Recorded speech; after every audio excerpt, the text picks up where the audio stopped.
बात और कही कि सामान्य तौर पर किसी भी राजा का इंटेलिजेंस अगर आपको नापना है, उसकी बुद्धि नापनी है, सामान्य तौर पर फॉर्मूला, और उन्हें पता फुल प्रूफ फॉर्मूला काम करता है।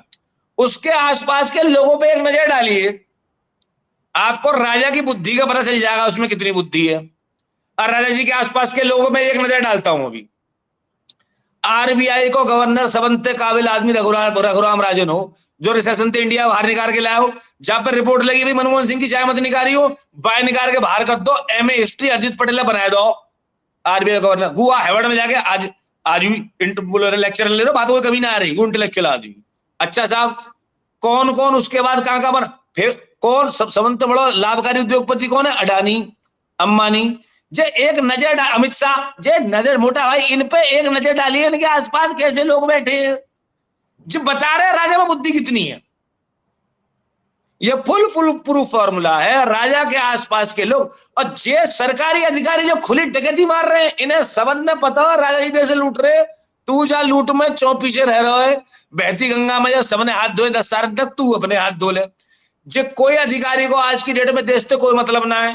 मैं ना कह रहा हूं, हाई कोर्ट के जज कह रहे हैं बात, हाई कोर्ट के जज में मुकदमा लगा हमारी वाइफ का परमानेंट का 17 में, जज का स्टेटमेंट सुनिए आप। 7 साल बाद जज ने कहा मोनिका इस गर्ग को बुलाया, प्रिंसिपल सेक्रेटरी को, हायर एजुकेशन को, बोले आपको इस देश से कोई मतलब नहीं है, आपका बेटा पढ़ता है इंग्लैंड अमेरिका लंदन में, ठीक है, आप तो यहां लूटना है वो इस देश को, आपको यहाँ फर्टीचर टीचर से पढ़वाना है 4-4 हजार डिग्री कॉलेज में, ना समझ देश की जनता का आपको उसको मतलब नहीं है, क्योंकि आपका बेटा तो इंग्लैंड में सेटल हो गया, न्यूजीलैंड में आपने अपनी वो क्या रिटायरमेंट और पेंशन प्लान सेटल कर दिया है, मजे से ग्रीनरी में आपका और सेफ्टी है, पूरा जीवन बीतेगा पॉल्यूशन फ्री एनवायरमेंट में। भारत देश के लोग कैसे रहेंगे, क्या पढ़ेंगे, क्या लिखेंगे, इनसे अधिकारियों को कोई मतलब नहीं है। जब राजा जी ने सबरे पैसा ले जाके स्विस बैंक में डाल दे, जी बात पता होना राजा जी के सेरा नौकर साहिब ने सबरी बात हमने पता है सबन। जिस चाणक्य कहता है जिस देश का राजा व्यापारी होगा वो देश कभी तरक्की नहीं कर सकता, और जिस देश का राजा मूर्ख होगा उस देश का सत्यानाश है। तो यहां तो राजा व्यापारी भी है और मूर्ख भी है। अच्छा साहब, अब आई बात पैसान की। जे इंसाफ को तराजू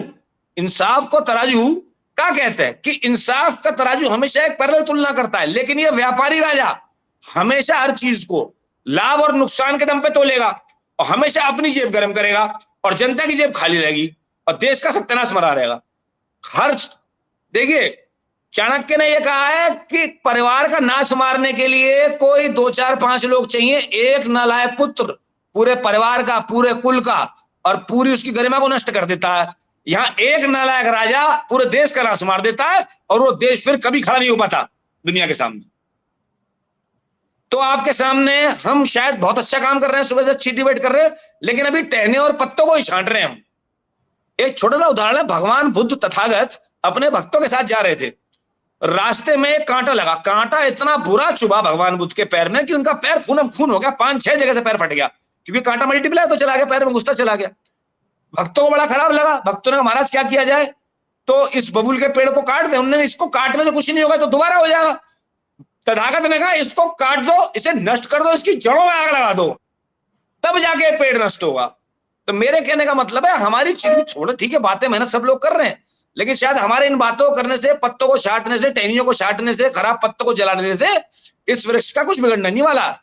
ये जो पाप का वृक्ष हमारी धरती पे हो गया है, हमें ऐसे जड़ समेत उखाड़ के फेंकना पड़ेगा, इसमें कोयला डाल के, भट्टी ला के, पेट्रोल डीजल ला के आग लगानी पड़ेगी, ताकि ऐसा वृक्ष दोबारा